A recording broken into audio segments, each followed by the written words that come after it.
நன்னும் புலகம் புனைமெய்யர் பொய்யிற் கூடாமல் உள கம்பம் கொண்டு உள் உருகி அளவிலா மாலாயிருக்கும் அவர் மனத்தை வாங்க அருள் மேலாய் விளங்கும் அலங்கல் மெய்யினான். மாலை அவனுடைய தார் என்று சொல்லக்கூடியது. அவர் போட்டிருக்க மாலையை நீங்க பார்த்தீங்கன்னாலே போதுமா, அப்படியே மயங்கிடும். நித்த மணாளு நிரம்ப அழகிய சித்த திருப்பரால் சித்த திருப்பரால் தென்னன் பெருந்துரை. அப்படி தென்னன் பெருந்துரையாக இருக்கக்கூடிய அவன் நித்த மணாளனாக இருக்கக்கூடிய அவனுடைய மாலையை பார்த்தா போதுமா, அலங்கல் அப்படியே நம்முடைய மயக்கத்தை, நம்முடைய மயக்கம் மால் என்று சொல்லக்கூடிய அது அத்தனையும் வாங்கி மயக்கி அவர் தன்னிடத்துல அவனை ஒப்படைத்து அவன் மேல அப்படியே பைத்தியமாக வச்சிரும். அந்த மயக்கத்தை பித்தனாக்கினான்னு சொல்றாரு. அப்படி இந்த மாலை என்பது ரொம்ப முக்கியம். அந்த மாலையை எங்களுடைய குருநாதர் என்று சொல்லக்கூடிய சம்பந்த மாமுனிவராக இருக்கக்கூடிய அந்த சம்பந்தர், மறைஞான சம்பந்தர், அவர் போட்டிருக்கிற மாலை, அந்த மாலையை இந்த நெஞ்சத்துக்கு சொல்றார். அவர் அந்த மாலையை நீ போய் பாரு, அவர் போட்டிருக்கிற மாலை எப்படிப்பட்ட மாலை என்பதாக சொல்லி. முருகப்பெருமான் மாலை ஒன்று போட்டிருக்கார். முருகப்பெருமானுடைய மாலை அது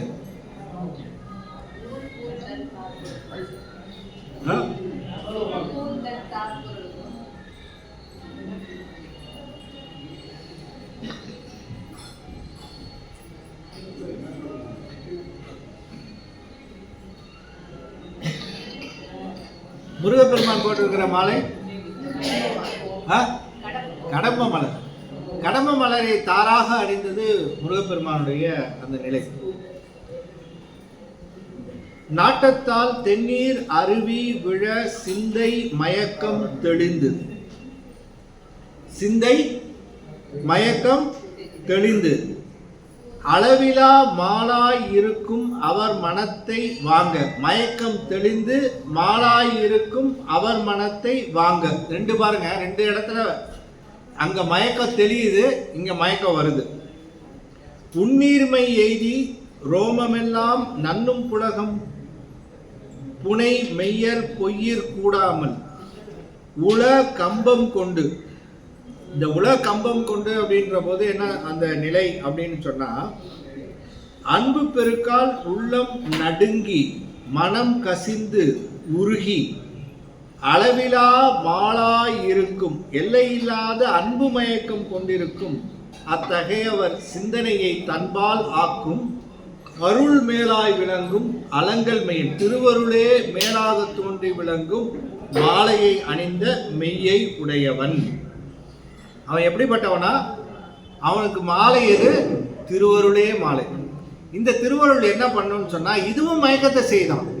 உலக மயக்கத்துல இருந்தவன் ஒருத்தர் தப்பிச்சு இங்க வந்தா, இது இங்கேயும் ஒரு மயக்கத்தை எனக்கு செஞ்சுதே. அது என்ன மயக்கம் அப்படின்னு சொன்னா, அளவிலா மாலாய் இருக்கும் அவர் மனத்தை வாங்க அருள் மேலாய் விளங்கும் அலங்கல். அப்படி அந்த தார் அருள் மேலாக விளங்குகின்ற தாரை உடையவன். குதிரை தோளாத வானம் புவனம் மலை கடல் ஏழு பாதாளம் ஊனைந்து பூதத்து உயிர் உணர்ச்சி ஞானமாய் எல்லாமாய் அல்லவாய் எண்ணுவார் எண்ணத்து நில்லாமல் நிற்கும் நீள்வாசியான். நினைப்பவர்களுடைய மனதிற்கு எட்டாமல் நிற்கக்கூடிய அந்த நீண்ட புகழை உடைய குதிரையை உடையவன். வாசி என்பது குதிரை. அப்படிப்பட்ட அந்த குதிரை இருளுக்கு தோல்வியுறாத ஆகாயம், உலகம், மலை, கடல் ஏழு, பாதாள உலகம், ஊனைந்து பூதத்து உயிருணர்ச்சி, உடல், ஐம்பெரும் பூதங்கள், உயிர், உயிரின் அறிவு, ஞானம் எல்லாமாய் அல்லவுமாய், ஞானத்தால் ஆராய்ந்து அறிகின்ற முற்கூறிய எல்லா பொருள்களுமாய் அவற்றின் வேறாய் நிற்கின்ற நினைப்புக்கு எட்டாமல் இருக்கும் நீண்ட புகழை உடைய அந்த குதிரையை அவன் உடையவன் என்று குதிரையை சொல்றார். ஏழாவது அவனுடைய ஆணை என்று சொல்லக்கூடிய வாகனம். சொல்லாரும் பாதாளம் ஊடுருவி பாரேழும் விண்ணேழும் ஆதாரமாகி அகண்டம் நிறைந்து ஓத அரிதாய் எளிதாய் அருமறை ஆரங்கத்து உருவாய் உயிராய் உணர்வாய் பெரிதாய வெய்ய துயர் பாசமர வீசியே வெம்பிரவி துய கடலை துகள் எழுப்பி ஐயமுறும் காமம் குரோத லோப மோகம் மதம் காய்ந்து அடர்த்து சாம் அத்தொழிலின் தலைமிதித்து நாமத்தால் கத்தும் சமய கணக்கின் விரற்கட்டுக்கு அறுத்து தத்தம் பயம் கொலைகள் ஆங்கடித்தே தத்தி வரும் பாசக்குழாத்தை பட அடித்து பாவையர்தம் ஆசை கருத்தை அறவீசி நேசத்தால் ஆன வேகம் கொண்டு அருள் மும்மதத்தினால் முனையார் தத்துவங்களுக்குள் புகுந்து தேனை பருகி கழித்து உயர்ந்த பன்மறை நாற்கோட்டால் மருவி திகழ் ஞான ஆணையான். அவனுடைய ஆணை எது? ஞானமே ஆணையாக விளங்குவது. அப்படி ஞானமே ஆணையாக விளங்குவது, அவனுடைய தார் திருவருளே தாராக விளங்குவது, வாசி எல்லாவற்றையும் கடந்த நிலையிலே நிற்பது என்று ஒவ்வொரு நிலையிலே சொல்லி வந்து இந்த ஆணை என்று சொல்லக்கூடிய யானையை பற்றி சொல்லுகின்ற பொழுது அது செய்கின்ற செயல்கள் எப்படிப்பட்ட செயல்கள்? சொல்லாரும் ஞான நூல்களில் நிறைந்து காணப்படுகின்ற பாதாளம் ஊடுருவி பாதாளம் உலகத்தை கடந்து சென்று பாரேழும் விண்ணேழும் ஆதாரமாகி மக்கள் வாழ்கின்ற 7 நில உலகமும் தேவர் இருடியர் முதலியோர் வாழ்கின்ற 7 பாதாளம் 7னும் கீழ் சொற்கழிவு பாதமுலர், அப்படி 7 பாதாள உலகத்தையும் கடந்து ஆதாரமாகி ஆகியவற்றிற்கு ஆதாரமாக அமைந்து அகண்டம் நிறைந்து கண்டிதமல்லாத சுத்தமாயா பவனம் முழுவதிலும் நிறைந்து ஓத அரிதாய் சுட்டி காட்டுவதற்கு அரிதாய் எளிதாய் திருவருளால் உணர்வதற்கு எளிதாகி அருமறை ஆரங்கத்து உருவாய் அரிய 4 மறைகள் 6 அங்கங்கள் ஆகியவற்றை தன்னுடைய வடிவமாக கொண்டு உயிராய் உணர்வாய் உலகத்து உயிர்களாகவும் அவ்வுயிர்களுக்கு அறிவாகவும் பெரிதாய் அவற்றையெல்லாம் கொண்டுள்ள பெரிய வடிவாக வெந்துயர் பாசம் அறவீசி கொடிய துன்பங்களை விளைவிக்கும் பாசங்கள் முழுவதையும் தூக்கி எறிந்து வெம்பிரவி துய்ய கடலை துகள் எழுப்பி கொடிய பிறவி என்ற பெருங்கடல் தூசுக்கள் எழுமாறு வற்றச் செய்து எது செய்து? யானை ஐயமுறும் காமக்ரோதலோபமுகம் மோகம் மதம் காய்ந்து இது அத்தனையும் நீக்குகின்றது. எல்லாவற்றிலும் ஐயப்படுகின்ற காமம் சினம் பொருட்பற்று மோகம் செருக்கு ஆகியவற்றை வெறுத்து நீக்கி அடர்த்து சாம் அத்தொழிலின் தலைமிதித்து துன்பத்தை தரும் இரத்தலை அறிவுறுத்தும் நரை திரை பிணி மூப்பு முதலிய விளைவுகள் தோன்றாமல் காலால் மிதித்து, யானை காலால் எதைதான் மிதிக்குது? இதையெல்லாம் மிதிக்குதான். நாமத்தால் கத்தும் சமய கணக்கின் விரற்கட்டறுத்து வேறு வேறான பெயர் கொண்டு தம் கொள்கையே ஏற்ற கொள்கை என சத்தமிட்டு கூறும் சமய கோட்பாடுகளின் ஆற்றல்களை அழித்து தத்தம் பயம் கொலைகள் ஆங்கழித்து தத்தமக்கு ஏற்படும் அச்சம் உயிர் கொலைகள் ஆகிய தீயவற்றை அவ்விடத்திலே நீக்கி தத்தி வரும் பாச குழாத்தை பட அடித்து மேலும் மேலும் தொடர்ந்து வருகின்ற பாச கூட்டத்தை அழியச் செய்து பாவையர்தம் ஆசை கருத்தை அறவீசி மகளிர் தொடர்பை உண்டாக்கும் எல்லா விதமான ஆசை பற்றுக்களையும் முழுவதுமாக நீக்கி நேசத்தால் ஆன வேகம் கொண்டு உயிர்களின் ஈடேற வேண்டும் என்ற அன்பால் ஏற்படும் விரைவின் மேற்கொண்டு யானை ரொம்ப வேகமாக ஓடும். யானையினுடைய வேகம் பார்த்தீங்கன்னா அவ்வளோ வேகமாக இருக்கும். அப்படி மும்மதத்தினால் அருளை அடிப்படையாக கொண்ட இச்சை ஞானம் செயல் என்ற மும்மதத்தை கொண்டு. ஸோ யானைக்கு எப்பவும் 3 மதம் உண்டு. கர்ம மதம், கபோல மதம், பீஜ மதம், மும்மதம். இது உலகத்து யானை. ஆனால் இது யாரோட யானை? அருள் யானை. அப்போ அருளே யானையாக இருக்குதுன்னு சொன்னால் இதுக்கு ஒரு மும்மதம் உண்டு. இந்த மும்மதம் எது அப்படின்னு சொன்னால் இச்சை ஞானம் கிரியை ஆகிய 3 மதம். மும்மதங்கள் புகுந்து மூனையார் தத்துவங்களுள் புகுந்து உடம்பாக அமைந்த தத்துவ காட்டினுள் புகுந்து தேனை பருகி கழித்து உய்ந்து ஆனந்தமாகிய தேனை பருகி பெருமிதம் அடைந்து பன்மறை நாற்கோட்டால் மருவித்திகள் ஞான ஆணையான் வேதங்களால் சொல்லப்படுகின்ற அறம்பொருள் இன்பம் வீடு ஆகிய 4 கொம்புடன் பொருந்தி விளங்கும் ஞானம் என்னும் ஆணையை உடையான். அப்ப இந்த யானைக்கு எத்தனை கொம்பு? 4 கொம்பு. 4 கொம்பு எது? அறம்பொருள் இன்பம் வீடு என்ற 4 தந்தங்களை உடையது இந்த யானை. கொடி இருமுச்சமயம் கடந்து தனக்கு ஒப்பிலாது சுமை துன்பம் நீக்கும் துவசன். இருமுச்சமயம் கடந்து தனக்கு ஒப்பிலாது சுமை துன்பம் நீக்கும் துவசம்னா கொடி. 6 வகை சமயங்களையும் கடந்து தனக்கு ஓமை இல்லாத நிலையில் உயிர்களின் துன்பச் சுமையை போக்கும் அறவடிவான இடபக்கொடியை உடையவன். இறைவனுக்கு கொடி உங்களுக்கு தெரியும், எது? ரிஷபக்கொடி. அதுதான் நந்தி ஆகிய கொடியை உடையது நம்முடைய நெறி, சிவநெறி. எல்லா கோயில்களிலேயும் உற்சவன் சொன்னால் என்ன கொடி ஏற்றணும்? நந்தி கொடி. அந்த நந்தி கொடி என்ற அந்த கொடியை உடையவன். அதில் 6 சமயங்கள் சொன்னால், சமயங்கள் 6 என்பதை நமக்கு முதலாக 6 சமயங்கள் எது என்று தெளிவுபடுத்தியவர் யாருன்னா, யாரு? சிவஞான முனிவர் தான். சிவஞான மாபாடிய முறை எழுதும்போது தெளிவாக சொல்றார். 6 சமயங்கள் என்பது புறப்புற சமயம் 6, புறச்சமயம் 6, அகப்புற சமயம் 6, அகச்சமயம் 6. மொத்தம் எத்தனை? 4 24 சமயங்கள். அப்படி சமயங்களை கடந்த நிலையிலே நிற்கின்ற சமயாதீத நிலையிலே நிற்பது சைவம்.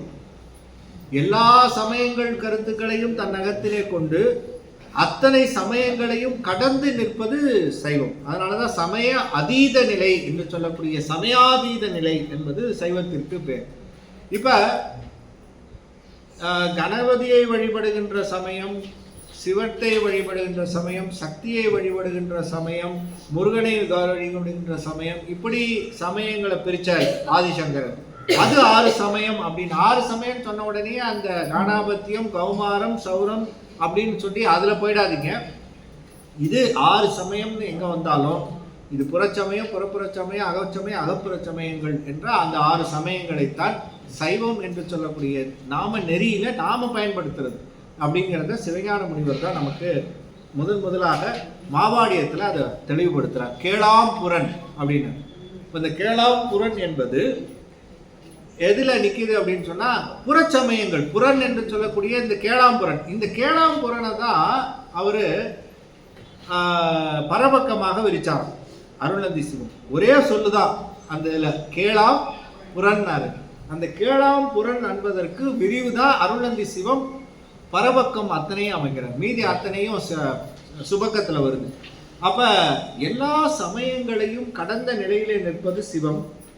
முரசு சுமை ஒன்றி தம்மை மறந்து தழலொழியிலே இருந்து இம்மை மறுமை இரண்டகற்றி செம்மையே வாயுவை ஓடாவகை நிறுத்தி வானத்து வாயுவையும் அங்கே உராமைத்து தேயுவால் என்றும் ஒரு தகமையாய் இருக்கும் இன்பருளே நின்று முழங்கும் நெடுமுரசோன் அசைவற்ற நிலையில் இருக்கும் இனிய அன்பர்களுடைய உள்ளத்தே இருந்து முழங்கும் நெடிய முரசை உடையவன். ஒன்று இருந்து நினைமின்கள் என்னை இழந்த நலம் சொல்லாய் முருகா, மூலாதாரத்து மூண்டெழும் கனலை காலால் எழுப்பும் கருத்தறிவித்து விநாயகர் அகவல், மானுட பிறப்பினுள் மாதாவுதரத்து ஈனமில் கிருமி செருவினில் பிழைத்தும் நல்குறவு என்னும் தொல்விடம் பிழைத்தும் என்றுள்ள துன்பங்கள். இதெல்லாம் முன்னாடி நம்ம பார்த்தது. மறுமைக்குரிய துன்பங்கள் போற்றி பகருடையில் தாழ்மள வெற்றி கடுந்தூதர் வேகத்துடன் வந்து என்பது முதல் எண்ணி முதல் காணாத இன்னல் கடுநரகம் பன்னெடுநாள் செல்லும் பணி கொண்டு என்ற நிலை. இப்ப இந்த முரசு என்பதை மூலாதாரத்தில் இருந்து மூண்டெழும் கடலைன்னு அந்த இடத்துல அவங்க அந்த அம்மா யோக நிலையிலே அந்த கேட்கின்ற அந்த ஒளி. அப்ப யோக நிலையிலே கேட்கின்ற அந்த யோக நிலையை கமை ஒன்றி தம்மை மறந்து, அதனாலதான் கமை ஒன்றின்னா அதுதான் இங்க ஒன்றி இருந்து நினைமின்கள் அப்படின்னு சொல்லி அதற்கு உதாரணமாக அந்த பாடலை சொல்லியிருக்கிறாங்க. ஒன்றி இருந்து நினைமின்கள் உண்டமக்கு ஊனமில்லை தழல் ஒளியுள்ளே இருத்தி மூலாதாரத்தில் நின்று எழுகின்ற குண்டலியாகிய சக்தியாகிய நெருப்பை சுழுமுனை நாடி வழியாக உள்ளே இருக்கச் செய்து. அப்ப இடா நாடி, பிங்கள நாடி, சுழுமுனை நாடி 3 நாடி உண்டு. அப்ப இடைகளை பிங்களை என்று சொல்லக்கூடிய 2லேயும் செல்லாமல் நடுவில் இருக்கக்கூடிய சுழுமுனை வழியாக போகணும். கோயிலில் பார்த்தீங்கன்னு சொன்னா 2 பகுதியா இருக்கும் பெருமானை வழிபடுறதுக்கு. ஒன்று ஆண்கள் பகுதி இந்த பக்கம், பெண்கள் பகுதி ரைட் சைடு அந்த பக்கம். ஏன் அதை 2ஆ பிரிச்சாங்கன்னு சொன்னா, ஆண்கள் வழிபடுகின்ற போது இந்த பக்கம் இடகலை, பெருமானை இப்படி தான் வழிபடணும். அது இடகலையாக இருந்து இந்த பக்கம் நிற்கணும். பெண்கள் ஆப்போசிட்ல அங்கே இருக்கும்போது அங்கே பிங்களுக்கு. அப்போ இடகலை பிங்களை இது ரெண்டும் சேர்ந்து நடுவில் இருக்கக்கூடிய பெருமானிடத்துல வேண்டுவது சுழுமுனையில இருக்கக்கூடிய அதில் என்னை ஏற்ற வேண்டும்னு கேட்கறதுக்கு தான் இப்படி ரெண்டு பேர். இடகலை பிங்களைக்கு போகிறது, பிங்களை இடகலையில் வர்றது ஒன்றுமே இல்லை. யாரை வேணா இங்கே வேணாங்க. காரணம் இறைவன் அங்கே போய் அப்புறம் கன்ஃபியூஸ் பண்ணால் என்ன ஆகும்? அவர் இடகலையில் ஏற்றுறதா பிங்களையில் ஏற்றுறதா ஒன்றுமே புரியாது. அப்போ இறைவனுடைய நாடி நடு சுழுமுனை என்று சொல்லக்கூடிய சுழுமுனையில் அங்கே நடுவில் இருக்கக்கூடிய பெருமான். அப்போ இப்படி தான் பெருமானை வணங்குகின்ற பொழுது இந்த இடம் நமக்கு உரிய இடம், அவங்களுக்கு அந்த பக்கம் வளப்படும். இப்போ பெருமான் அந்த இடகலை பிங்களை என்ற ரெண்டையும் நாடி நடுவில் இருக்கக்கூடிய சுழுமுனை மூலாதாரம் சுவாதிஷ்டானம் மணிபூரகம் அநாகதம் விசுத்தி ஆக்ஞா அப்படின்னு சொல்லி அதை மேலே ஏற்றிட்டு போகிற அந்த நிலையிலே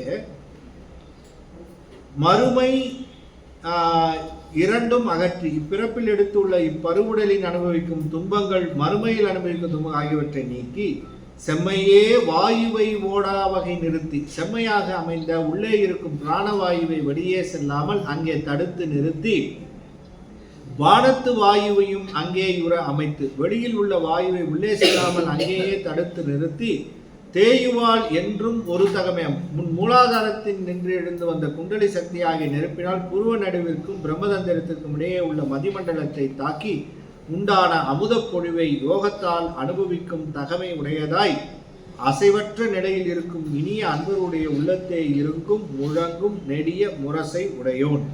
ஆக டோட்டலா அந்த யோக நிலையை சொல்றார். மூலாதாரத்திலிருந்து அது சகஸ்ராரம் வரையிலும் அது செல்லுகின்ற பொழுது அது உயிர் ஒவ்வொரு ஸ்டேஜிலேருந்தும் மேலே மேலே மேலே மேலே மேலே போய் யோகத்தில் கடைசியில் எங்கே நிற்கும்? இந்த சகஸ்ராரம் இங்கே நிற்கின்ற போது மதிமண்டலம். அப்போ மதிமண்டலமாக நிற்கின்ற பொழுது அங்கேயே என்ன ஆகும்னா அமுத மழை பொழிய ஆரம்பிக்கும். அப்படி பொழிகின்ற பொழுது உள்ள உயிருக்கு மேலே இருந்து பொழிகின்ற அந்த அமுதமே உணவாக அமையும். அந்த அமுதம் உணவை கொள்ளுகின்ற பொழுது எத்தனை நாள் வேணா, ஏன் 3000 ஆண்டு இருந்து திருமந்திரம் எப்படி பாடினாரு, யார் சாப்பாடு போட்டாலாம் கேட்கக்கூடாது. இது அந்த உயிர் இந்த உடல் என்ன பண்ணோன்னு கேட்டால் இந்த உடலுக்கு உணவை பெருமான் வெளியில் வைக்கலாம். நாம உணவை வெளியில் தேடிட்டு இருக்கோம். உணவை வெளியில் தேட தேட தேட அது பாட்டுக்கு ரிப்பீட் ஆகிட்டே இருக்கும் பிறப்பிறப்பு. எப்போ உணவு இறையும் உள்ள இருக்கு, இறையும் உள்ளதா இருக்கு. அப்ப ரெண்டு இறையும் உள்ளதா இருக்கு. அப்ப இறை உள்ளே இருக்கின்ற அந்த இறையை தேடுகின்ற பொழுது வருகின்ற நிலைதான் இந்த நிலை. அப்ப உள்ளே இருந்து இருக்கக்கூடிய அந்த அமுதம் என்கின்ற அந்த அமுதத்தை தான் ஞானிகள் அருந்துவார். அதனாலதான் நீங்க பார்த்தீங்கன்னு சொன்னா அருளாளர்கள் பயணம் செய்கிற போதும் அருளாளர்கள் போகும்போது இவர் காலையில பிரேக்ஃபாஸ்ட் சாப்பிட்டாரா, மதியானம் லஞ்சு சாப்பிட்டாரா, நைட்டு டின்னர் எங்க, யாருமே கேட்கணும். போகிற போக்கில் போயிட்டே இருப்பாங்க. போயிட்டே இருக்கும்போது எது கிடைக்குதோ எது அங்கே இருக்கோ அதுதான். அப்படி இறைவனுடைய அந்த உள்ளே இருக்கின்ற அந்த பரம்பொருள் கொடுக்கின்ற அந்த உணவைத்தான் அருந்துதல். அந்த உணவு அமுதமாக இருக்கும். அந்த அமுதத்தை பருகுதல், அமுதத்தை உண்டுதல், அது சகஸ்ராரத்திலேருந்து வரும். அதுக்கு பழக ஆரம்பித்ததுக்கு அப்புறம் அந்த இன்பம் கொடுக்கின்ற அந்த நிலையில அங்கே விளங்குகின்ற அந்த நிலைக்கு அந்த நிலையை முரசு என்பதாக சொல்லுகின்றார். அப்ப இருக்கும் இன்பருளே நின்று முழங்கும் நெடுமுரசோன் அசைவற்ற நிலையில் இருக்கும் இனிய அன்பருடைய உள்ளத்தை இருந்து முழங்கும் நெடிய அந்த முரசை உடையவன் என்பதாக அமைத்து ஆணை என்ற 10வது அந்த உறுப்பு இறைவனுடைய ஆணை என்பது அவனுடைய அதிகாரத்தை சொல்லுவது. இது 3 சுழி நகாரம். அதனால இது ஆணை என்பது எதை குறிக்கும்? ஆணை நமதே அப்படின்னு சொல்றாங்கல்ல, அந்த மாதிரி திருவருள் என்கின்ற அந்த திருவருள் ஆணை நமதே அப்படின்னு அமைக்கின்ற அந்த திருவருளை குறிக்கும். அன்றியும் மாலும் அயனும் வகுத்தளித்த வையமெல்லாம் சாலும் அதற்கு அப்பாலும் எப்பாலும் மேலை உலகும் உலகால் உணர ஒண்ணா ஊரும் இலகி நடக்கும் எழில் ஆணையான். அவன் ஆணை, அவனுடைய ஆணை செல்லாத இடமே கிடையாது. எங்கேருந்து? பரசிவம் என்று சொல்லக்கூடிய அந்த இடத்துல இருக்கிறான். அந்த இடத்துல இருந்து அவன் ஆணை செலுத்தினா கீழே இருக்கிற அத்தனையிலையும் அவனுடைய அதிகாரம், அவனுடைய இது எல்லாமே செல்லும். அப்ப அதுக்கு கீழே ஸ்டேஜில் இருக்கிறவங்க என்ன ஆகும்னு கேட்டால் அதுக்கு மேலே இருக்கிறதுக்கு ஆணை செல்லாது.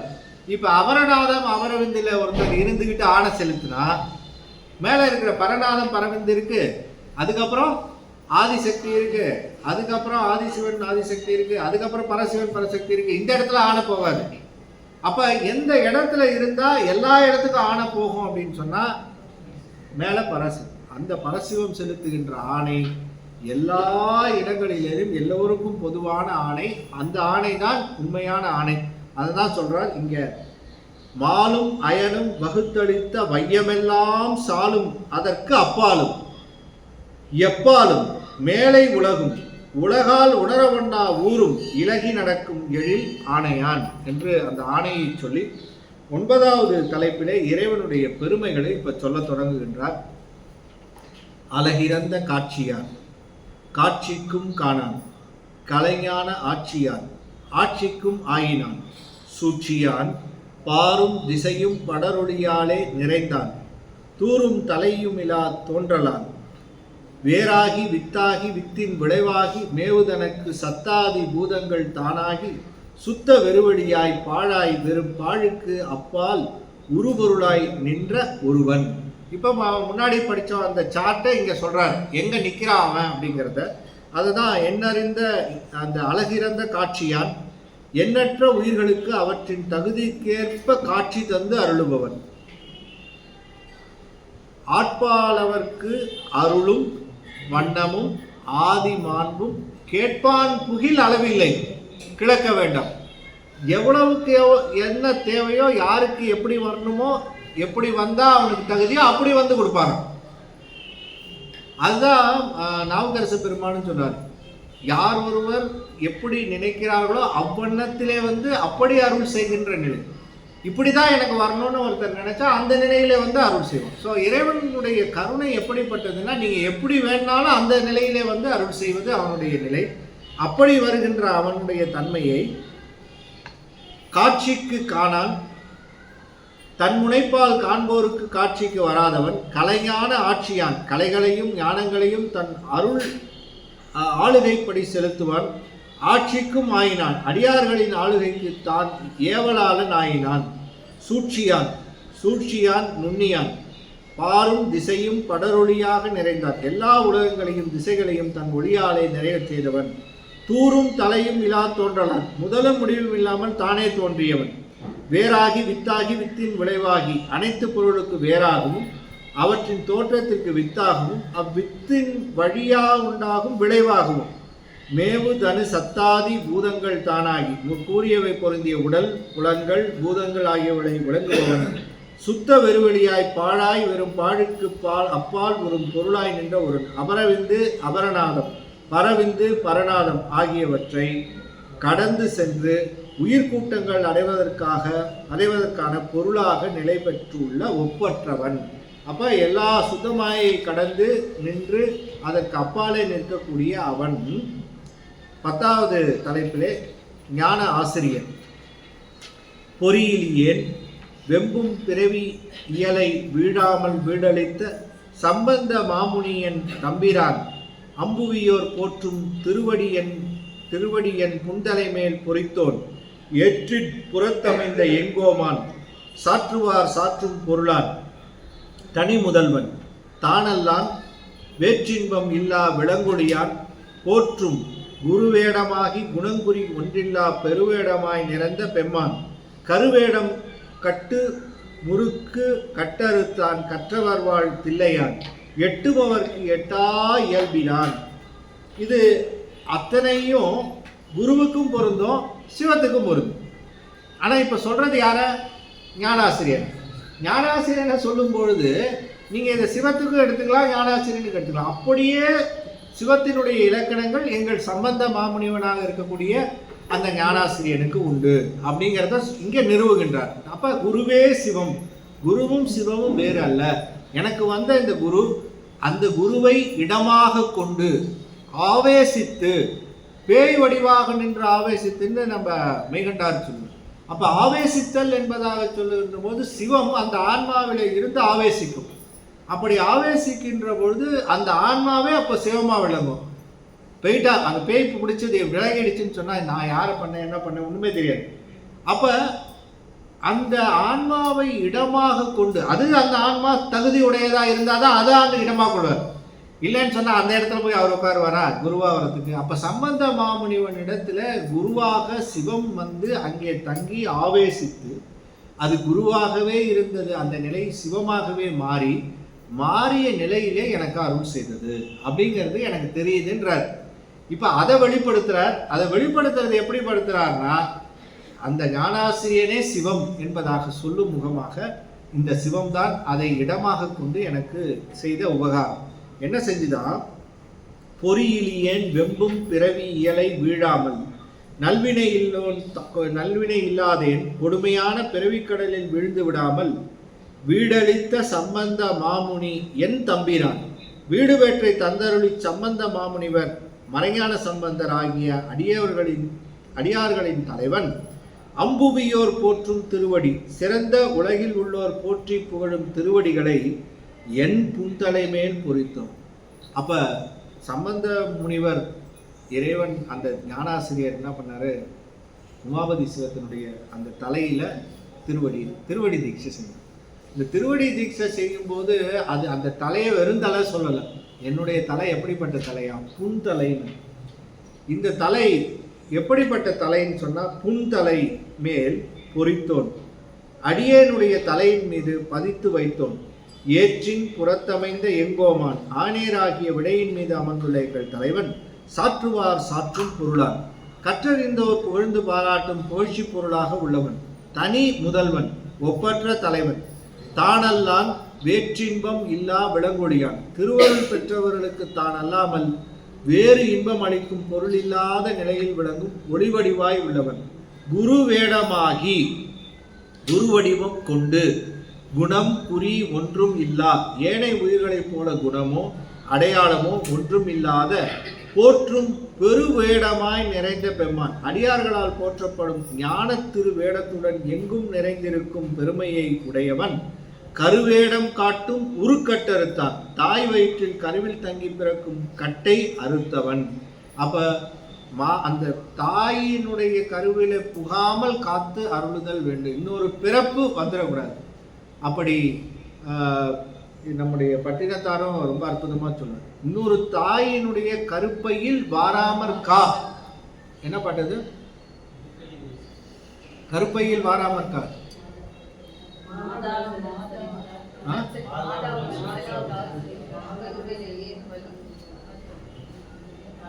இருப்பையூர் வாழ் சிவனே இன்னுமோர் தாயின் கருப்பையூர் வாராமை கா.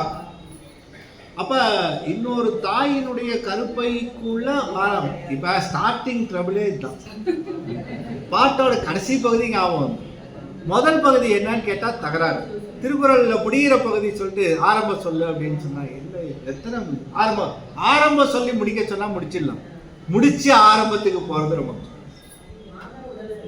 மாதாவுடன் செழித்தால் வல்வினையின் கால் செழித்தேன் வேதாவும் கை சலித்து விட்டானே இருப்பையூர் வாழ் சிவனே இன்னொரு தாய் கருப்பையில் வாழ.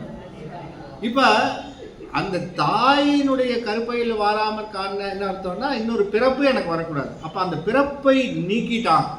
இந்த ஏன்னு சொன்னா, என் தலைமையில பெருமான் திருவடி இணையார் திருவடி என் தலைமையில் வைத்தலுமே துணையான சுற்றங்கள் அத்துணையை துறந்து. அப்ப சம்பந்த மாமுனிவனாகிய அவருடைய திருவடி என்னுடைய தலையிலே, என்னுடைய புன்தலையிலே பட்டதினால் அவன் வீடு கொடுத்தான், பிறவி அறுத்தான். அப்படி பிறவி அறுத்த நிலையிலே குரு வேடமாகி குரு வடிவம் கொண்டு குணம் குறி ஒன்றும் இல்லா ஏனைய உயிரினங்களைப் போல குணமோ அடையாளமோ ஒன்றுமில்லாத போற்றும் பெரு வேடமாய் நிறைந்த பெம்மான் அடியார்களால் போற்றப்பெறும் ஞான திரு வேடத்துடன் எங்கும் நிறைந்திருக்கும் பெருமையுடையவன் கருவேடம் கட்டும் உரு கட்டறுத்தான் தாய் வயிற்றில் கருவில் நீங்கி பிறக்கும் கட்டை அறுத்தவன் கற்றவர் வாழ் தில்லையான் மெய்ஞான நூல்களை கற்றறிந்தல் வாழும் தில்லைப்பதியை உறைவிடமாக கொண்டவன் எட்டுபவருக்கு எட்டா இயல்பினான் அபர ஞானத்தால் அறிய முயல்வோருக்கு நெருங்க முடியாமல் தூரத்தே இருக்கும் இயல்புடையவன்.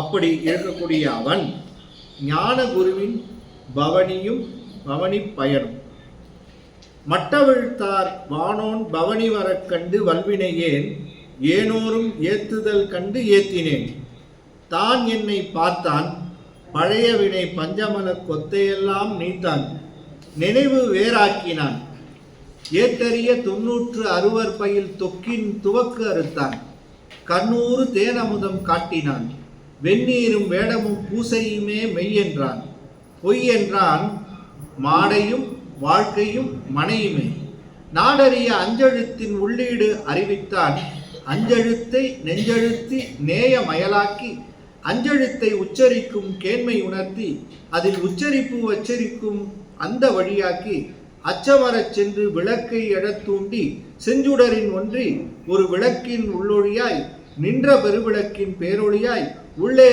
பிரசம் மருவும் மலர்போல் மதித்து அங்கு அறிவினுக்கு கொள்ளா அருளை கொளுத்தி, குணம் குறியொன்று இல்லா இடத்தே இளைப்பாற்றி, வில்லாத உள்ளமும் முதலாக உள்ளதெல்லாம் வாங்க அருள் வெள்ள மயலடித்து மேவினான், கள்ளம் மறப்பித்தான், மெஞ்ஞானமாக்கி மனவெல்லாம் இறப்பித்தான், என் பிறவி ஈர்த்தான், விரற் சொல்லுக்கு எட்டானை யாருக்கும் எழுதா இயல் குணங்கள் எட்டானை ஆற்றா எடுத்தினான்.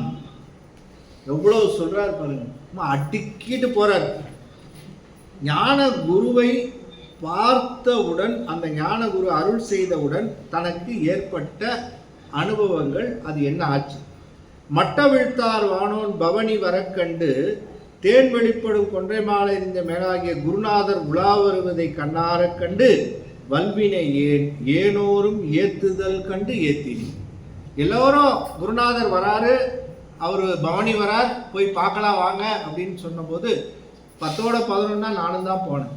ஆனால் எல்லாரும் பார்த்த மாதிரியா நான் பார்த்தேன். நான் பார்த்தவுடன் எனக்கு என்ன நிகழ்ந்தது, மீதி எல்லாரும் பார்த்தாங்க, ஒருத்தர் அருள் வேடம் தாங்கி வராருங்க வணக்கம் அப்படின்னு சொல்லிட்டு போயாச்சு. ஆனால் தனக்கு அந்த குருநாதர் செய்தது, தனக்கு அங்கே சிவம் எழுந்தருளி தனக்கு செய்தது என்ன அப்படின்னு சொல்றார். அப்ப வல்வினையேன் ஏனோரும் ஏத்துதல் கண்டு ஏத்தினேன், தான் என்னை பார்த்தான். அது ரொம்ப முக்கியம். தான் என்னை பார்த்தது. அவன் பார்க்கலன்னு சொன்னா முடிஞ்சது கதை. ஒரு ஓர பார்வையாவது பார்க்கணும். குருநாதனுடைய பார்வை அப்படிங்கிறது அருள் பார்வை. இந்த அருள் பார்வையானது சிவம் நம் மேல் வைக்கின்ற அந்த பார்வை, இது ஈடேறணும். அதனாலதான் அபிராமி அந்தாதியில சொல்லுகின்ற பொழுது கடைக்கண் என்று சொல்லக்கூடிய நோக்கம், அந்த கடைக்கண் நோக்கம்ங்கிறது ரொம்ப சிறப்பானது. நேரா பார்க்கறது இல்லை, அந்த கண் கடைக்கண் அப்படின்றது அப்படி ஓரமா அப்படி லேசா அப்படி பார்த்தா போதும், அது குருநாதன் பார்க்க. அப்போ குருநாதனுடைய பார்வை பட்டுதுன்னா போதும், அவன் என்ன பார்க்கணும். முதல்ல எனக்கு முதல்ல என்ன ஆகணும் அப்படின்னு கேட்டா, சிவம் இந்த ஆன்மா ஈடேற வேண்டும், அது ஒரு கருணை அங்க வைக்கணும், அது உள்ளம். முதல்ல அவன் நினைச்சா மட்டும்தான் இது அதுக்காக தகுந்த மாதிரி செய்யணும். அப்ப தான் என்னை பார்த்தான் அப்படிங்கிறது குருவாக இருந்து தம்முதல் குருவுமாய் தவத்தினில் வெளிப்பட்டு எழுந்து அருளி அங்கே வந்த அந்த சிவமானது முதல்ல அதுதான் பார்க்கும்.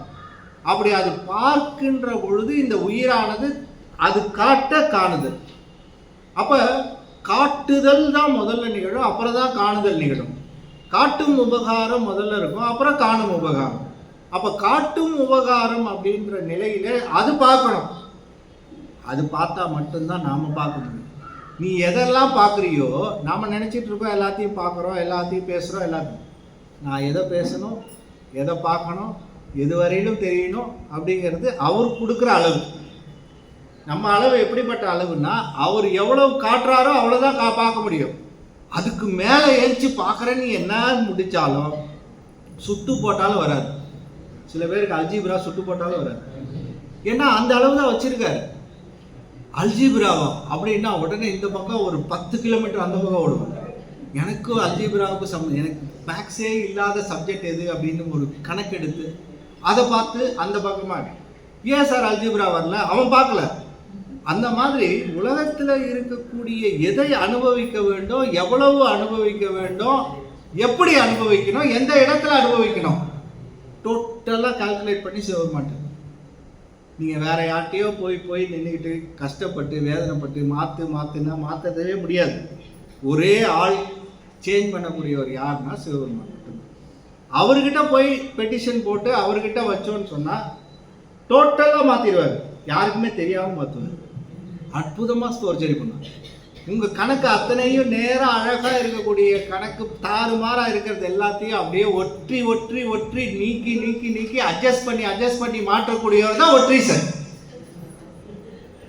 ஒற்றீசர் என்ன பண்ணுவார், எழுதினாராம். எழுதுறதுல என்ன பண்ணாரு, அங்கே அப்படி ஒடுக்கி ஒற்றியூர் நீங்களாக அப்படின்னு ஒரு எக்ஸப்ஷன் போட்டார் பாருங்க, முடிஞ்சது கதை. மீதி எல்லாமே இன்வாலிடாக போச்சு.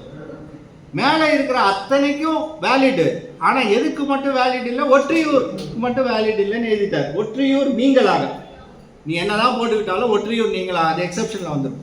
அந்த மாதிரி பெருமானிடத்துல தான் எல்லா கணக்கும் இருக்கு. அவர் எவ்வளவு காட்டுறாரோ அவ்வளோதான் பார்க்கணும். நான் இன்னைக்கு எவ்வளவு மத்தியானம் சாப்பிட்ணுன்னு இருக்கோ அது பெருமான் கொடுத்து அளவு அந்த அளவு. 2 தோசை சாப்பிட்ணுன்னு வந்தோம் காலையில் அப்படின்னா மாவு தீர்ந்துச்சுன்னா என்னங்க பண்ணுவீங்க, அவ்வளோதான். 1 தோசை சாப்பிடுன்னா 1 தோசை, தோசை இல்லையா இட்லி இல்லையா, இன்னைக்கு என்ன கணக்குன்னு அவர் வச்சிருப்பாரு. நாம் நினச்சிட்டு இருப்போம் நம்ம போய் உட்காந்து சாப்பிட்டுட்டு இருக்கோம், நம்ம போய் கேட்டுட்டு இருக்கோம், நமக்கு வருதுன்னு சொல்லி. ஆனால் இறைவனுடைய அந்த காணும் உபகாரம் காட்டும் உபகாரம், இது 2 தான் மெய்கண்டாரினுடைய தனித்துவமான அந்த செய்தி. மெய்கண்டாரினுடைய சிவஞான போதம் 2 உபகாரம் சொல்றார், காணும் உபகாரம் காட்டும் உபகாரம். காட்டும் உபகாரம் அப்படிங்கிற நிலை அப்படிங்கிறது அறிவுறுத்துதல், காணும் உபகாரம் அனுபவித்தல். எதை காணுதல் அப்படின்னு சொன்னாலே அனுபவித்தல், காட்டுதல் அறிவித்தல். காட்டிட்டா மட்டும் போதாது, இதோ இங்கே இருக்குப்பா இதான் ஐஸ்கிரீம் அப்படின்னு காட்டினா தீர்ந்து போச்சா, இது இல்லையே. ஐஸ்கிரீமை கையில் கொடுத்தாம காட்டினா மட்டும் போதாது, என்ன பண்ணணும், அதை அனுபவிக்கணும். அனுபவிக்கும் போது காணுதல். ஆனால் இந்த 2ம் எப்படி நிகழும்னு சொன்னால் இறைவனுடைய திருவருள் ஆணையின் வண்ணம் இது 2ம் நிகழ்ந்துக்கிட்டே இருக்கும். அவர் தான் அந்த திருவருள் ஆணையை வச்சு அந்த திருவருளாகிய ஆணையை செலுத்துகின்ற போது அறத்தின் வழி செலுத்துவார். அதனால தான் ரிஷப வாகனத்தில் வரும்பொழுது பெருமான் எதுக்கு வரார் அப்படின்னா அறத்தின் வழி அருள் நிகழும் என்பதை காட்டுகின்ற அந்த நிலையிலே அது வந்துகிட்டு இருக்கும். ஆனால் கருணை என்பது எப்போ வெளிப்படுதோ எல்லாத்தையும் எக்ஸப்ஷன் ஆகிடும். இத்தனையாம் ஆற்றை அறிந்திலேன் எம்பெருமான் பித்தரே என்றுமை பேசுவார் பிறரெல்லாம். ஏன் சொன்னார் அப்படின்னா இவ்வளவு ஒரு கருணையா உங்ககிட்ட இருக்கு அப்படிங்கறத என்னால முடியாது சாமி. சுந்தர பெருமானே சரண்டர் ஆகிறார். இத்தனையாம் ஆற்றை அறிந்திலேன் எம்பெருமான். ஏன்னா நீ உன்னை போடுற, இதுதான் அறம்னு சொல்ற, அது வழியாக தான் நடக்கும்னு சொல்ற, எல்லாத்தையும் சொல்லிட்டு வர, திடீர்னு அத்தனையும் கேன்சல் பண்ணி வேற ஒரு ரூலை கொண்டு வரிய. உன்னை என்னன்னு சொல்றது, பித்தரே என்று உம்மை பேசுவார் பிறர் என்ன. முத்தே மனிதனை மாணிக்கம் உழைத்தெழுந்த வித்தனே குருகாவூர் வெள்ளடை நீ என்று. அப்ப பெருமானுடைய அந்த அருள் கருணை வந்துருச்சுன்னு சொன்னா அதுக்கப்புறம் அந்த அராகிரம், அந்த லாஜிக்கு, வினை எல்லாம் அது எல்லாமே மூட்டை கட்டி தூக்கி போட்டுருவார். அந்த கருணையினுடைய அடிப்படையிலே அந்த காணும் உபகாரம் காட்டும் உபகாரம் அந்த 2 சொல்லுகின்ற அந்த செய்தியை தான் என்னை பார்த்தான், பழைய வினை பஞ்சமல கொத்தையெல்லாம் நீத்தான். குருநாதர் ஒருவர் தான் சஞ்சிதவனையை நீக்க முடியும். குருவாக ஏன் குருநாதராக வரணும் அப்படிங்கிற அந்த கான்செப்ட் நம்மளுடைய நெறியில் வந்திருக்குன்னு சொன்னால் 3 வினைகளில் சஞ்சிதா, பிராரத்தம், ஆகாமியம். இந்த சஞ்சித பிராரத்த ஆகாமியத்தில் சஞ்சித வினை நீக்கம் குருநாதரினுடைய கருணையினால் தான். அப்போ குருவாக வந்தால் மட்டும்தான் சஞ்சிதம் நீங்கும். அப்போ சஞ்சித வினையை நீக்குவதற்கு தான் குருநாதனாக வருகின்றார். அந்த மலம் என்று சொல்லக்கூடிய அந்த மலத்தை நீக்குவதற்கும் தான் என்னை பார்த்தான், பழைய வினை பஞ்சமல கொத்தையெல்லாம் நீத்தான். ஏத்தறிய 96 பையில் தொக்கில் துவக்க அறுத்தான். 96 வகையான கருவி கரணங்கள். கண்ணூறு தேனமுதம் காட்டினான். மகிழ்ச்சியுற்று கண்களில் இருந்து மேலும் மேலும் வருகின்ற ஆனந்த கண்ணீரை வெளிப்படச் செய்தான். வெந்நீரும் வேடமும் பூசையுமே மெய் என்று குருநாதனுடைய உபதேசம் என்ன சொல்றாரு, திருநீர் அணிதலும், திருநீற்றினுடைய வேடமாக உருத்திராக்கம் அணிதலும், 3வது பூசை. இதுதான் மெய். மித்ததெல்லாம் ஆக இறைவனை வணங்குதல், அந்த திருவேடத்திலே இறைவனை வணங்குதல். அந்த திருவேடத்திலேயே முக்கியமான வேடம் திருநீர். இறைவனை திருநீர் அணிந்து உருத்திராக்கம் அணிந்து அவனை வழிபட்டு பூசை செய்தால் இது அத்தனையும் நிகழும். சிவ பூசையுமே நிலையானவை என்று உபதேசித்தான். பொய் என்றான் மாடையும் வாழ்க்கையும் மனையும். எது பொய்யே? செல்வம், உலகியல் வாழ்க்கை, வாழ்கின்ற வீடும் நிலையற்றன என்று எடுத்து கூறினான். நாடறிய அஞ்செழுத்தின் உள்ளீடு அறிவித்தான். நூலறிவினால் ஆராய்ந்து அறிவதற்குரிய திருவைந்தெழுத்தின் உட்பொருளை எனக்கு உபதேசித்தான். திருவைந்தெழுத்தினுடைய உட்பொருள் என்பதுதான் 9ஆம் சூத்திரத்தில் சொல்லுவார். அப்ப அந்த திருவருள் ஐந்தெழுத்து என்பது 5 எழுத்தாக நாம் எல்லாமே படிச்சுட்டு வந்தோம். சி என்பது சிவனை குறிக்கும், வா திருவருளை குறிக்கும், யா ஆன்மாவை குறிக்கும், நகாரம் திரோதான மலத்தை குறிக்கும், மா என்பதாக சொல்றது இல்லை. அந்த எழுத்து ஒவ்வொன்றும் ஒவ்வொரு பதம். அந்த ஒவ்வொரு பதத்தினுடைய பொருளையும் உணர்வித்தான். உள்ளீடு அறிவித்தான். அஞ்செழுத்தை நெஞ்செழுத்தி நேய மயலாக்கி.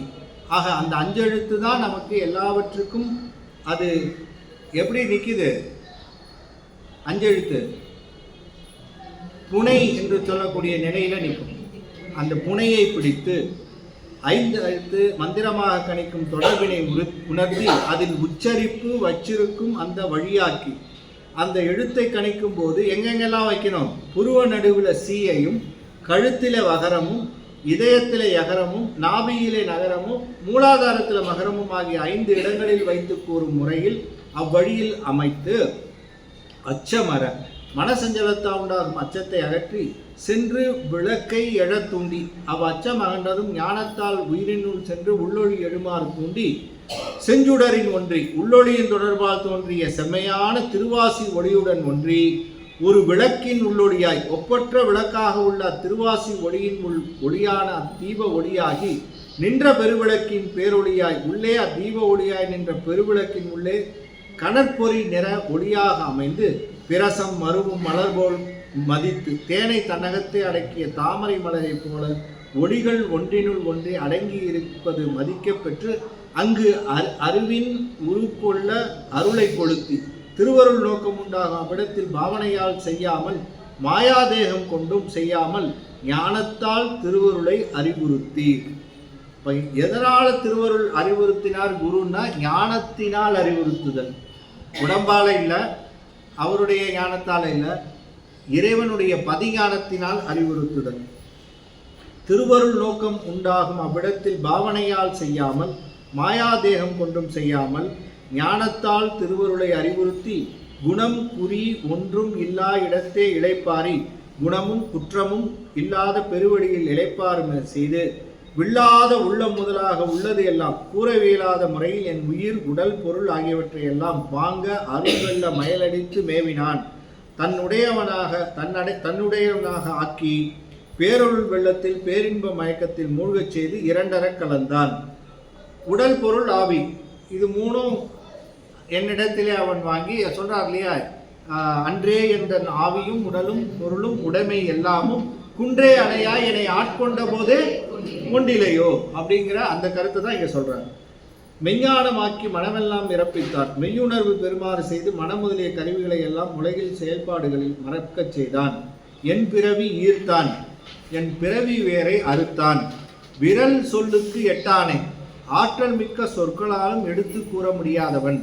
யாருக்கும் எழுதா இயல் குணங்கள் எட்டானை, எத்தகையோருக்கும் எழுத்துக்களில் எழுதி காட்ட முடியாத இயல்பான குணங்கள் 8 உடையவனை ஆற்றா எழுத்தினான். எழுத்து கூற இயலாத ஓம் என்னும் பிரணவத்திற்கு உரியவன். அந்த ஆற்றா எழுத்து என்பது ஓம் என்ற அந்த எழுத்து. அந்த எழுத்துக்கு உரியவனாக அவன் விளங்குகின்றான் என்பதை இந்த 96 கருவி கரணங்கள் தாத்துவியங்கள் அதனுடைய அந்த எண்ணிக்கை அதில் போட்டிருக்காங்க. அந்த 96 என்னன்றதை நீங்கள் அதை பார்த்துக்கலாம். சிவன் அருள் ஆவி திரோதம் மலம் 5 அவன் எழுத்து 5 அடைவாம் என்பது அந்த உண்மை விளக்கம். ஆசில் நவா நாப்பன் அடையாது அருளினால் வாசியிடை நிற்கை வழக்கு என்பது திருவருட்பயன். ஸோ இந்த ஐந்தெழுத்து என்று சொல்லக்கூடிய இந்த ஐந்தெழுத்தை 5 இடங்களிலே வைத்து தியானிக்கும் முறைமை யார் சொன்னா வரும்? குருநாதர் சொன்னா வரும். அப்ப குருநாதர் உணர்கின்ற அந்த நிலை, அந்த ஐந்தெழுத்து அவர் உச்சரிக்கும் நிலையிலே, அவர் நமக்கு உபதேசித்த நிலையிலே, அதை உபதேசித்த அந்த மந்திரத்தை அந்தந்த இடங்களிலே வைத்து தியானம் செய்கின்ற பொழுது வருகின்ற அந்த நிலையை அங்க சொல்றார். அன்றே என்ற நாவியும் என்பது நம்ம அந்த 8 அந்த உடல் பொருள் ஆவி என்பதை அமைத்த நிலையும், 8 குணங்கள் என்பது என்ன என்பதை கடைசியிலேயே கொடுத்திருக்காங்க. அந்த 8 குணங்கள் இறைவனுடைய எண்குணங்கள். நெஞ்சத்து நின்று விளங்கினான் 12வது தலைப்பு. மட்டாரும் பாடலார் ஆடலார் பண்பலார் நண்பலார் ஆடலார் ஆடல் அகன்பதியாம் கூடலார் காண கிடையாதான் காண்பார்க்கு காட்சியான் பாணர்க்கு இலகு பலகை இட்டான் சேனில் சிறந்த உருவான் திருமாலுக்கு எட்டான் நிறைந்த திருவுருவில் நிற்போன் கரங்குடனே சூறை சுழல் வண்டு சுடல் கொல்லி வட்டமெனும் மாறு கருணையினால் மாற்றினான் நீரணிந்த மெய்யன் நிமலன் அமலன் அருள் வீடளிக்கும் ஐயன் அறிவுக்கு அறிவு ஆயினான் பொய்யர்பால் பொய்மையாய் நின்றான் புரிந்தவர் தம் நெஞ்சத்து மெய்மையாய் நின்று விளங்கினான். நெஞ்சத்து நின்று விளங்குகின்ற தன்னுடைய அந்த குருநாதர் மட்டாரும் பாடலார், தேனின் இனிமை போன்ற பண்பிறைந்த பாடலை பாடுவோர் ஆடலார், சிறப்பாக ஆடுவோர் பண்பலார் நண்பலார், பண்பு இல்லாதவரிடத்தும் நட்பு கொள்ளாதவர் ஆடலார். ஆடல் என்பதனை ஆடல் ஆடலார் என மாற்றி பொருள் செய்க. ஆடல் ஆடலார், ஆடுவதற்கு ஏற்ற மெய்ப்பாடு காட்டுவோர் அகன்பதியாம் கூடலார், ஆகியோர் வாழும் இடம் விரிந்த நகராகிய மதுரையில் பொருந்திய காண கிடையாதான் ஊனக்கண்ணால் பார்ப்பதற்கு அரியவன் காண்பார்க்கு காட்சியான் ஞானக்கண்ணால் பார்ப்போருக்கு காட்சி அளிப்போன் பாணர்க்கு இலகு பலகை இட்டான். நாளும் இசைப்பாடலை பாடும் பாணர்க்கு இலகு பொற்பலகை வழங்கியவன் யாரு? மதுரையில் இருக்கிற சொக்கநாதன். அவன் செய்த செயல் எங்க இருக்கிறான்னு கேட்டாரு.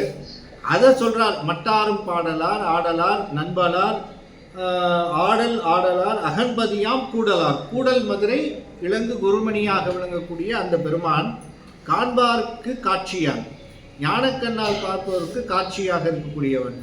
சேனில் சிறந்த உருவான், செம்மையான வானம் நிறம் போன்ற செந்நிறமுடையவன்.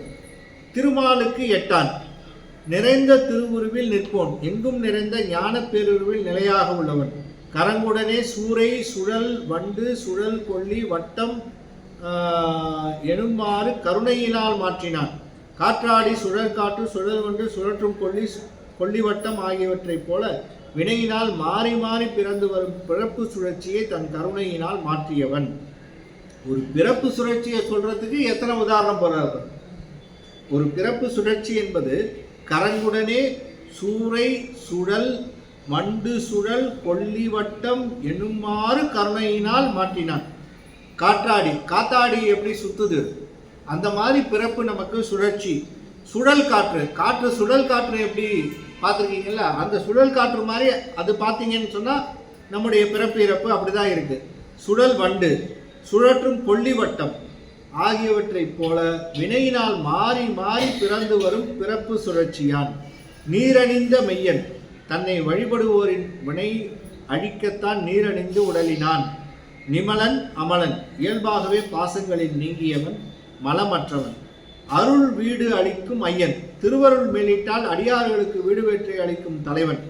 அறிவுக்கு அறிவாயினான், உயிர்கள் அறிந்து கொள்வதற்கு தான் அவ்வுயிர்களின் அறிவுக்கு அறிவாகி இருப்பவன். பொய்யர்பால் பொய்மையாய் நின்றான், பொய்மையை பெருக்கும் பொய்யரிடத்தில் காண்டற்கு அறியவனாய் இருப்பவன். புரிந்தவர் தம் நெஞ்சத்து மெய்மையாய் நின்று விளங்கினான், தன்னை விரும்பி நின்றவரிடத்து உள்ளத்து மெய்ப்பொருளாய் விளங்கி நிற்கக்கூடியவன் யார்? கூடலிலங்கு குருமணியாக இருக்கக்கூடிய அவன். முகத்திற்கு கண்கொண்டு காண்கின்ற மூடர்கள் அகத்திற்கு கண்கொண்டு காண்பதுவே ஆனந்தம். ஊனக்கண் பாசம் உணரா பதியை ஞானக்கண்ணின் சிந்தை நாடி என்பது அந்த சிவஞான போதத்தினுடைய அந்த நிலையும் திருமந்திரத்தில் அவர் சொல்லுகின்ற அந்த நிலையையும் நீரணிந்த மெய்யினான் தொழுது எழுவார் வினைவளம் நீரழ நீரணியும் அம்பலவன் என்ற திருக்கோவையார் பாடல் அங்க சிறப்பாக கொடுத்திருக்கிறாங்க. இறைவனிடம் இல்லாமல் வேறு சென்று சேராத இடங்கள். எதுக்கு சொல்றாரு? நீ இறைவன் கிட்ட கிளம்பியாச்சு, கிளம்பி போகும்போது எல்லா அட்ராக்ஷனும் வரும். ஒரு இடத்துலேருந்து இப்போ கிளம்பியிருக்கோம், வீட்டிலேருந்து கிளம்பிட்டோம், ஒடுகுத்தூர் மடத்துக்கு வரணும். வரும்போது எல்லா இடத்தையும் கிராஸ் பண்ணி வரும்போது ஒன்று இருக்கும். ஒரு பக்கம் சாந்தி சாகர் இழுக்கும், இன்னொரு பக்கம் வேற ஏதாவது இழுக்கும். இப்படி இதெல்லாம் இல்லைன்னா ஒருத்தர் நம்ம எப்போவோ பார்த்தவர் தெரிஞ்சவர் வந்துடுவார், வந்து அவர் நம்ம போட்டுட்டு இருப்பாரு. இப்படி எல்லா வகையான அந்த ஈர்ப்பையும் ஒரு இடத்துலேருந்து, அதாவது பெருமானாகி ஒரு இடத்துல போய் சேர்றதுக்குள்ள நடுவில் எத்தனையோ டைவர்ஷன்ஸ் வரும். இவற்றையெல்லாம் மீறி இந்த நெஞ்சத்தை சொல்றார். ஆக்சுவலாக டிராவல் பண்ணுறது எது? அதை விட்டுறக்கூடாது. எல்லாத்தையும் சொல்லிட்டு கடைசியில் என்ன சார் எது டிராவல் பண்ணுது, யார் டிராவல் பண்ணுறா, எங்கே பண்ணுறா, எதுவுமே தெரியலையே சார், ஏதோ ஆறு நீங்கள் அது நீங்கள் கடைசியில் எங்கே இருக்கிறோம் அப்படின்னு சொன்னால் நெஞ்சத்தை அதை சொல்கிறார், நெஞ்சத்துக்கு அறிவுறுத்துகின்றார். இந்த நெஞ்சமே எனக்கு சம்பந்த மாமுனிவனாகிய அவன் என்னை பார்த்தான், அந்த பார்த்ததுனால எனக்கு கிடைத்த அந்த இன்பங்கள். அவன் என் தலைமேல் பாதத்தை சூட்டினான், அதனால் பெற்ற அனுபவம். அவன் என்னுடைய உடல் பொருள் ஆவியை வாங்கினான், அதனால பெற்ற அனுபவம். என்னுடைய பிறவியாகிய சுழற்சியை அறுத்தான், அதனால் பெற்ற அனுபவம். இப்படி இருக்கக்கூடிய அவன் மதுரையிலே கூடல் இழுகின்ற அந்த மதுரையிலே இருக்கின்ற அவனை நீ சென்று அணுக வேண்டும். அப்படி அணுகின்ற பொழுது நீ சேரக்கூடாத இடங்கள் என்னென்னு சொல்ற. அந்த இடத்துல போய் சேர்ந்துடாத, நேரா போய் எதை வாங்கணுமோ அந்த கடைக்கு போனா அதை வாங்கிட்டு வா. இறைவனிடம் அல்லாமல் வேறு சென்று சேராத இடங்கள். கைமழுவன் அத்தன்பால் நீ சென்று அடையும் இடத்தை எல்லாம் சித்தம் சேர் நெஞ்சமே செப்ப கேள். நித்தலுமே பூசி முடித்து உண்டு உடுத்து பூங்குழலார் தங்களவி ஆசைதனில் பட்டு இன்ப ஆர்களிக்குள் நேசமுற நின்று திளைக்கும் இது முத்தி அல்லது வேறு ஒன்று திளைக்கும் அது முத்தி அன்று என்று இலகா இருள் அழகை போல் இகழே பேசும் உலகாயதன்பால் உறாதே. யார்கிட்ட வேணா மாட்டிக்கோ, ஆனா இந்த நாஸ்திகம் பேசி நாத்தழும் பேரி நிற்கின்ற உலகாயுதன் இருக்கான் பாருங்க, அவன்கிட்ட மட்டும் மாட்டினேன்னு சொன்னா முடிஞ்சது கதை. இன்னும் எத்தனை பிறவி எடுக்கணுமோ அத்தனை பிறவி எடுத்து வர வேண்டியிருக்கும். ஏன்னா இந்த உலகாயுதன் என்பது ஒன்திரள் பாம்புன்னார். உலகாயுதன் என்னும் ஒன் திரள் பாம்பாது. மணிவாசகர் அந்த உலகாயுதரை பற்றி சொல்லுகின்ற பொழுது அவர்களுக்கு ஒரு இதே சொல்றார், அடைமொழியை சொல்றார், ஒன்திரள் பாம்பு. இப்படி இந்த உலகாயுதன் என்று சொல்லக்கூடியவன் கண்டதே காட்சி கொண்டதே கோலம். கடவுள்லாம் ஒருத்தரும் கிடையாது. வந்தோமா அனுபவிச்சோமா போனோமா, சாப்பிட்டியா அனுபவிச்சியா ரைட்டு, இன்பத்தை நுகர்ந்தாயா இதுதான்யா வாழ்க்கை அப்படின்னு சொல்லிட்டு உன்னை கொண்டு போய் கீழே எங்கேயாவது மாட்டி விட்டுருவான். அதனால நெஞ்சமே போகும்போது உலகாயுதன் வந்தான்னா மாஸ்க் போட்டு இந்த பக்கம் கண்ணுக்கு தெரியாம அந்த பக்கம் டமால்னு எஸ்கேப் ஆயிடும். ஆக உலகாயுதன் இடத்துல மாட்டிக்காத. முதல் அட்வைஸ், உலகாயுதன் இடத்துல மாட்டிக்காத. யாருக்கு சொல்றாரு? நெஞ்சத்துக்காக சொல்றாரு. யாருக்கு சொல்றாரு? நாம என்ன நினைச்சா நெஞ்சத்துக்கு சொல்றாரு சாமி, நமக்கு அதுக்கு சம்பந்தம் இல்லைன்னு உட்கார்ந்துட கூடாது. சொல்றது யாருக்குன்னா நமக்கு. நேசமுற நின்று திளைக்கும் இது முத்தி அல்லது வேறு ஒன்று திளைக்கும் அது முத்தி அன்று என்று இலகா இருள் அழகை போல் இகழே பேசும் உலகாயுதன். ஏன்னா அவனை என்ன சொன்னார்? இருள் அழகைன்னாரு. யாரா அவங்க என்ன சொன்னாரு? அழகைனா என்ன? பேய். இந்த உலகாயுதன் என்று சொல்லக்கூடியவர்கள் பேய்னார்.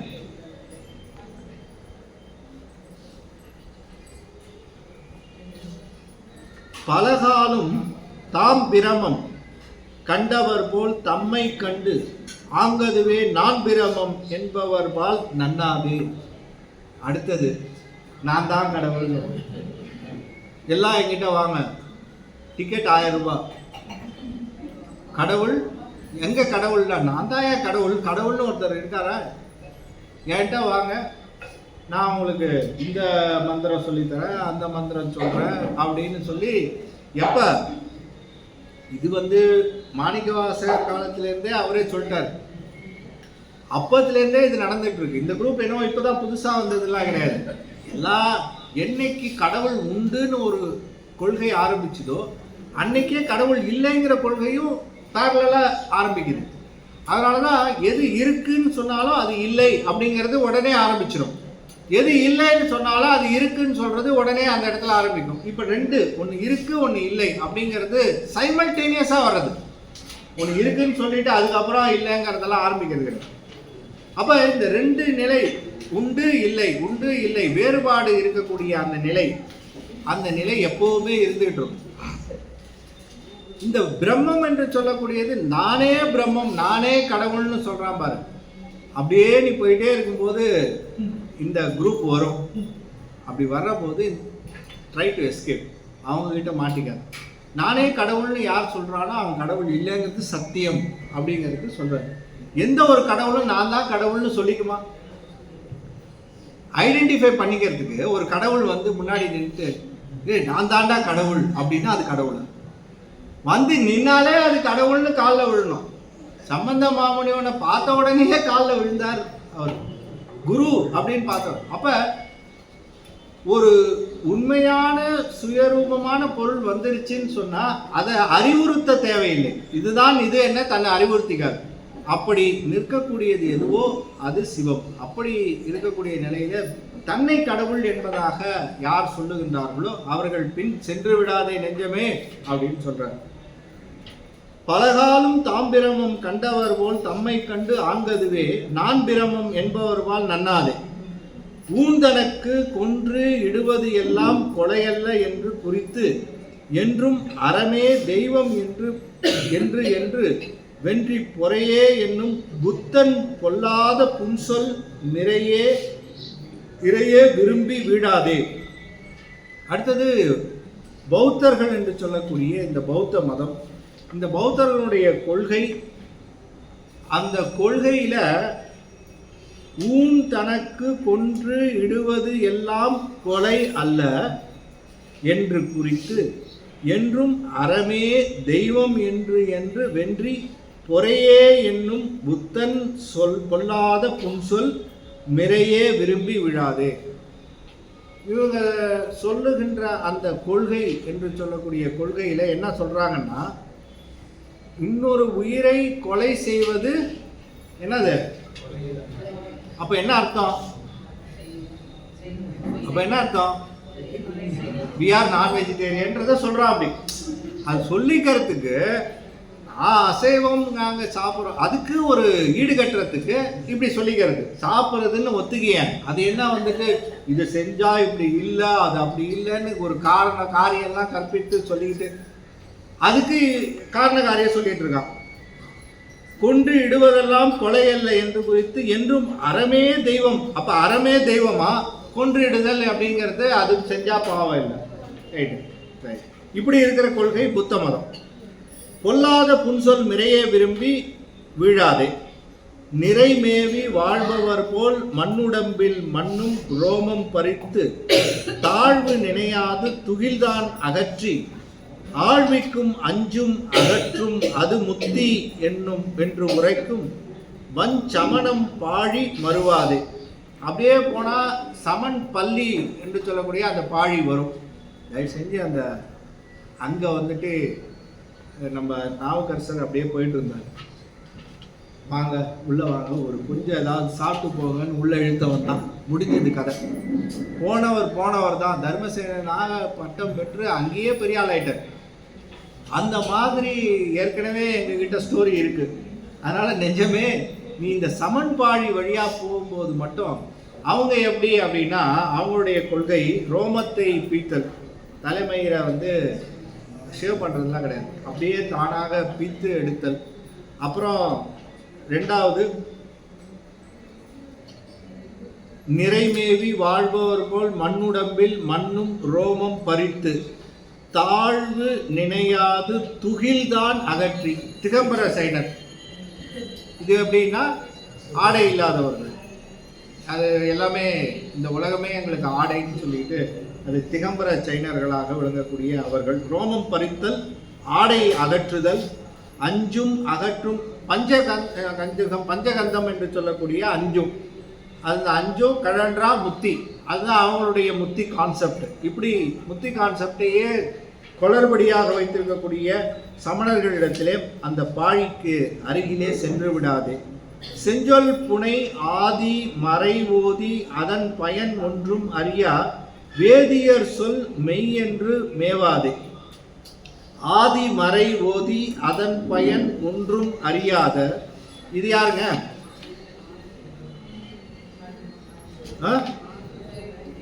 வேதியர், வேதம் ஓதுபவர்கள். இவர்கள் வேதங்களை நன்றாக தெரிந்திருந்தாலும் அவற்றின் கூறப்பெறும் பொருள் அமைதியை அறியாமல் வேதங்களை ஓதுவர் என்று மனோன்மணி ஆசிரியர் கண்மூடி கதறுவதாக குறிப்பிட்டுள்ளார். மனம் கரைத்து மலம் கெடுக்கும் வாசகத்தில் மாண்டோர்கள் கணம் சடை என்று உருவேற்றி கண்மூடி கதறுவரோ அப்படின்னு மனோன்மணி ஆசிரியர் சொல்லுகின்றார். அடுத்ததாக 6வது நிலையிலே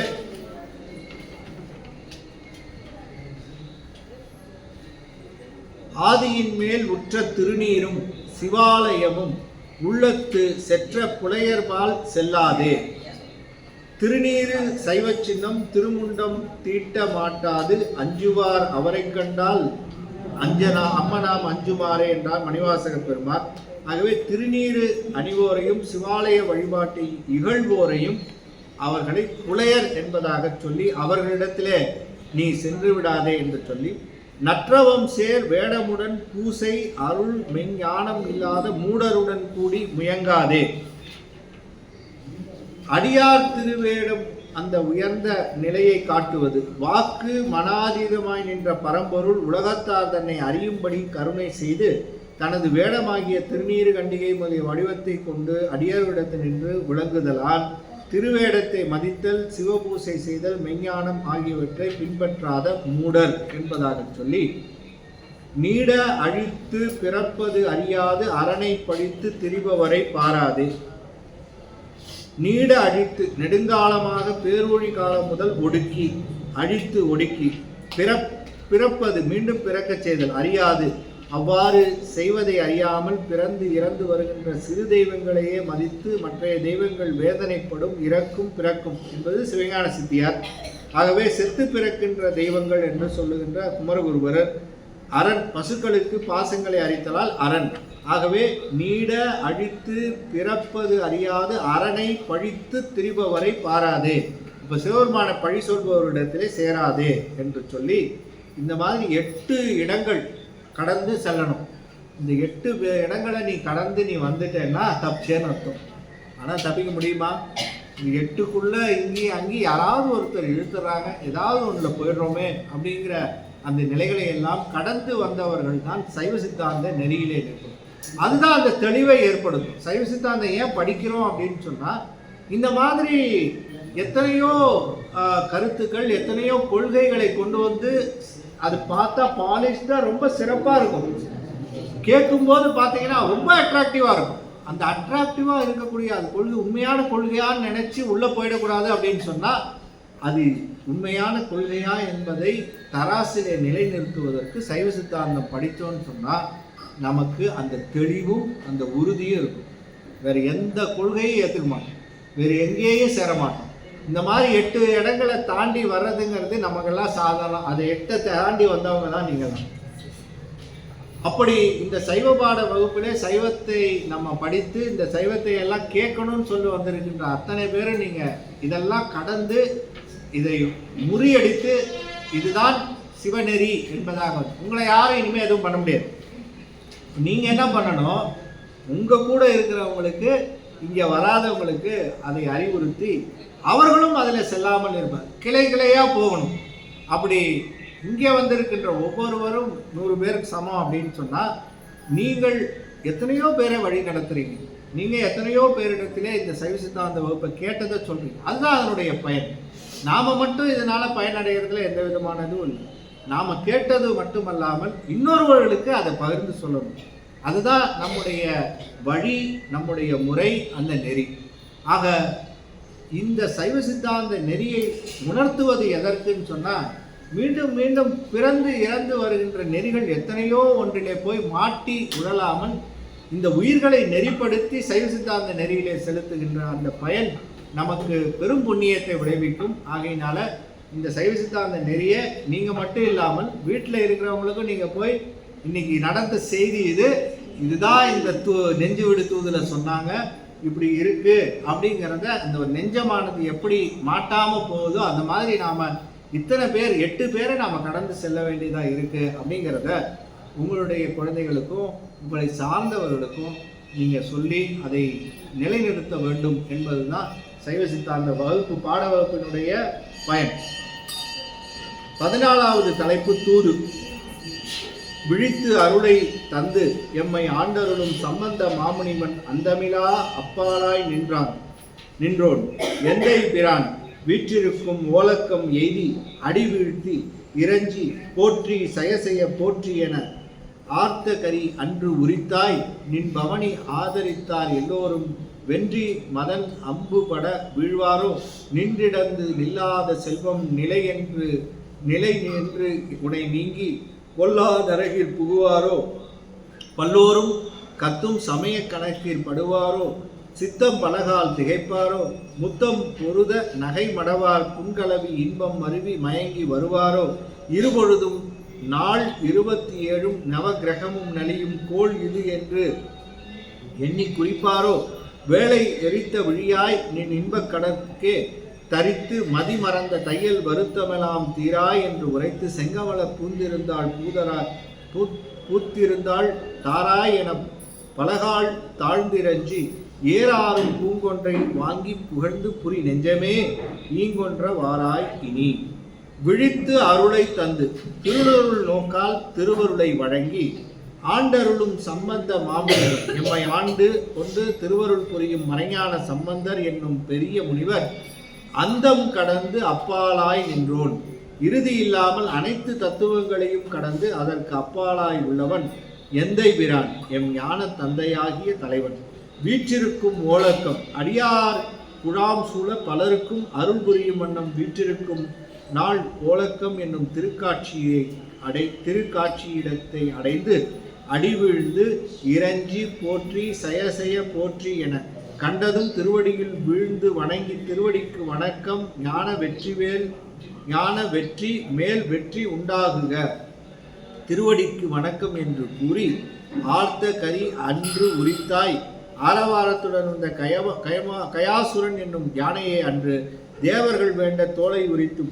போர்த்தாய் நின் பவனி ஆதரித்தார் எல்லோரும் உன்னுடைய திருவிழா காட்சியை தரிசித்தோர் அனைவரும் வென்றி மதன் அம்புபட வீழ்வரோ மலர் அம்பால் வெற்றி கொள்ளும் மன்மதனின் அம்பினால் துன்பப்படுவாரோ என்றும் நில்லாத செல்வம் நிலை என்று எக்காலத்தும் நிலையில்லாத செல்வத்தை நிலையானது என்று எண்ணி உன்னை நீங்கி பொல்லா நரகி புகுவாரோ அச்செல்வம் காரணமாக உன்னை விட்டு நீங்கி தீய நரகத்தில் புகுவார்களோ பல்லோரும் கத்தும் சமய கணக்கில் படுவோரோ அறிவுடைய பலரும் தம் கொள்கையை உயர்ந்தது என கூறும் சமயவாதிகள் பக்கம் செல்வார்களோ சித்தம் பலகால் திகைப்பாரோ பலவித தாக்கத்தால் பலமுறை சித்தம் கலங்கி மயங்குவரோ முத்தம் பொருத நகைமடவார் புன்கலவி இன்பம் மருவி மயங்குவரோ முத்து போன்ற பற்களால் சிரிப்பை காட்டி நிற்கும் மகளிருடன் புள்ளிய சிற்றின்பத்தில் பொருந்தி மயக்கம் கொள்வாரோ இருபொழுதும் நாள் 27 பகல் இரவு ஆகிய இரு நேரங்கள் 27 நட்சத்திரங்கள் நவகிரகமும் நலியும் கோள் இது என்று எண்ணி குறிப்பரோ 9 கோள்கள் துன்புறுத்தும் கெட்ட நேரம் இது என்று எண்ணி அவற்றை ஆகாதவை என்று குறிப்பார்களோ வேளை எரித்த விழியாய் மன்மதனை எரித்த கண்ணை உடையவனே இன்பக் கடற்கே தரித்து மதி மறந்த தையல் உலாவில் உன்னை கண்ட நாள் முதலாகவும் உன்னுடன் இன்பக்கடலில் மூழ்கி இருத்தல் வேண்டும் என்று அறிவு மறந்த பெண் ஒருத்தியின் வருத்தமெல்லாம் தீராய் என உரைத்து வருத்தங்களை எல்லாம் தீர்த்து அருள்வாய் என்று கூறி செங்கமல பூந்திருந்தாள் தாராய் செந்தாமரை போன்று அழகிய திருவடிகளை வழங்கி அருள்வாய் என பலகால் தாழ்ந்து இறஞ்சி என்று பலமுறை கீழே விழுந்து வணங்கி ஏறாரும் பூங்கொன்றை வாங்கி அழகு பொருந்திய கொன்றை மாலையை பெற்று புகழ்ந்து புரிந்து நெஞ்சமே, அத்தலைவனின் பொருள் சேர் புகழை விடாமல் ஓதிக்கொண்டிருக்கும் நெஞ்சமே, ஈங்கு ஒன்ற வாராய் இனி மீண்டும் இங்கு என்னுடன் ஒன்று சேர்ந்து மகிழ்ந்திருக்க வருவாயாக. இனி ஈங்கு ஒன்ற வாராய் எனக் கொண்டு பொருள் செய்க. விழித்து அருளை தந்து நயனதீக்கை ஆண்டருளும் அடிமையாக கொண்டருளும். ஆண்டான் எங்கோன் அருள்வழி இருப்ப அந்தம் கடந்து நின்றோன் அப்பாலாய் நின்றோன் எனக் கொள்க. தான் அந்தம் இல்லான் திருவாசகம், அப்பாலைக்கு அப்பாலான் தேவாரம். ஓலக்கம் அனைவரும் காண பொது மண்டபத்தில் வீற்றிருந்து அருள் செய்தல் நாள் ஓலக்கம் எனவும் வழங்கப்பெறும். போற்றி செயசெய போற்றி சங்கரா செய போற்றி என்பது போற்றி என்ற தேவாரம். ஆர்த்த கரி அன்று உரித்தாய், தாருகவனத்து முனிவர் செய்த வேள்வியில் இருந்த வந்தம் அந்த யானையை உரித்தாய் என்றே அனைவரும் முறையெழுதியுள்ளனர். ஆனால் தாருகவனத்து முனிவர் வேள்வியிலிருந்து மான் புலி முதலியன வந்தன, யானை வரவில்லை. இறைவனுடைய 8 வீரச் செயல்களில் கயாசுரனை ஆகிய யானை தோலை உரித்தது ஒன்று. மகிடாசுரன் மகன் கயாசுரன் பிரமனை நோக்கி தவம் செய்து பிறரால் வெல்ல முடியாத ஆற்றலை பெற்றான். சிவபெருமானை எதிர்த்து செல்ல வேண்டா என்று பிரமன் கூறி வரமளித்தான். பலரையும் துன்புறுத்தினான். அனைவரையும் துன்புறுத்திய போது பயந்து இறைவனிடம் முறையிட்டனர். இறைவன் உக்ர வடிவமுடன் சென்று யானையின் தலையில் காலை ஊன்றி தோலை உரித்து போர்த்து கொண்டார். விரிவான வரலாறு கந்தபுராணம் ததீசி யுத்த படலத்தில் காண்கிற என்று அந்த கயமாசூரனை யானை உரித்த அந்த செய்தி, அந்த யானை உரித்த செய்தியை அந்த 8 வீரட்ட செயல்களில் ஒரு வீரட்ட செயல்களாக அதை அமைத்து அந்த வீரட்ட செயலை செய்தவனைத்தான் சம்பந்த மாமுனிவனாக நிற்கக்கூடிய அவர் அமைத்த அந்த ஓலக்கத்தை பார்த்து அவருடைய திருவடியிலே விழுந்த பொழுது அது தோன்றியது. முதல்ல என்ன தோன்றியது அப்படின்னு சொன்னால் அந்த ஆர்த்த கரியை உரித்தவன் என்று சொல்லக்கூடிய அந்த நிலையை தோன்றியதாக அமைத்து காட்டுகின்ற அந்த நிலையும், வெம்பும் பிறவி அயலை வீழாமல் வீடளித்த சம்பந்த மாமுனிவன் தார் வாங்கி அம்புந்தும் வஞ்சம் மேவும் வல்வினை எல்லாமல் அகல நெஞ்சமே வாராய் நினைந்து. நெஞ்சமே கொடிய பிறவி கடலில் மூழ்காதவாறு பேரின்ப வீடு வேற்றை தந்தருளிய மறைஞான சம்பந்தர் என்னும் பெரிய முனிவரிடத்தில் கொன்றை மாலையை அம்பினும் கொடிய கண்களையுடைய மகளிரால் உண்டாகும் தீவினைகளெல்லாம் நீங்கும் வண்ணம் அவரை வழிபாடு செய்து வாங்கி வருவாயாக. அப்போ என்ன வாங்கிட்டு வரணும்? சம்பந்த மாமுனிவனுடைய அந்த கொன்றை மாலையை நெஞ்சமே நீ வாங்கி வர வேண்டும். அப்படி வாங்கி வருகின்ற அந்த வழியிலே, நீ செல்லுகின்ற வழியிலே இருக்கின்ற தடைகள் இது, அதையும் காட்டணும்ல. நீ போகும்போது இதெல்லாம் இருக்குன்னு சொல்லிட்டா ஜாக்கிரதையாக போயிடலாம். இந்த இடத்துல பள்ளம் வரும், இந்த இடத்துல மேடு வரும், ஏற்கனவே டிராவல் பண்ணதா இருந்ததுன்னா சொல்லிடலாம். அப்படி இந்த நெஞ்சத்திற்கு சொல்லி சம்பந்த மாமுனிவனாக இருக்கக்கூடிய அந்த குருநாதர், அந்த குருநாதனுடைய திருவடியை வணங்கி ஏற்றி வழிபாடு செய்து அந்த கொன்றை மாலையை வாங்கி வந்து அருள் செய்தல் வேண்டும் என்பதாக அமைத்து கொண்ட அந்த ஒரு நூலை நெஞ்சுவிடு தூது என்பதாக 14வது தலைப்பிலே அதை நிறைவு செய்கின்றார் என்பதாக சொல்லி, நெஞ்சுவிடு தூது என்பது குரு வழிபாடு. அந்த குரு வழிபாட்டினுடைய சிறப்பு என்ன என்பதாக காட்டும் முகமாக ஆன்மா என்று சொல்லக்கூடிய ஆன்மாவானது பிறவி துன்பத்திலே இருந்து அது படுகின்ற வேதனையின் காரணமாக அது படுகின்ற துன்பமும், அது அந்த ஆன்மாவானது பல பிறவிகள் எடுத்து வருகின்ற அந்த நிலையும், அப்படி எடுத்து வருகின்ற பொழுது பல சமயங்கள் என்று சொல்லக்கூடிய சமயங்களிலே அது சென்று சேராமல் நிற்கின்ற நிலையும், அருள் செய்கின்ற அந்த நிலையையும், எனக்கு இவையெல்லாம் கடந்து வந்தது எனக்கு கிடைத்த குருநாதன் அப்படிப்பட்டவர். குருநாதர் நல்ல ஒரு குருநாதராக கிடைச்சிட்டார்னு சொன்னால் மற்ற எதை பற்றியும் கவலை தேவையில்லை. அவருடைய திருவடியே புனையாக கொண்டு எல்லா கடலையும் நீந்தி விடலாம். ஆக குரு முக்கியம், குரு அவசியம். அந்த திருவடியை பிடிச்சிக்கிட்டா போதும், அது எங்கே செலுத்துதோ அந்த இடத்துக்கு அது பாட்டுக்கு போயிட்டே இருக்க வேண்டியதுதான். ஆகவே நம்முடைய செயல் ஒன்றும் இல்லை, எல்லாம் அவன் செயல் என்பதாக குருவை சிவமாக எண்ணி வழிபாடு செய்த நூல் நெஞ்சுவிடு தூது என்பதாக சொல்லி, இந்த நெஞ்சுவிடு தூது நூலை இத்துடன் நாம் நிறைவு செய்து நம்முடைய முருகன் ஐயா அவர்கள்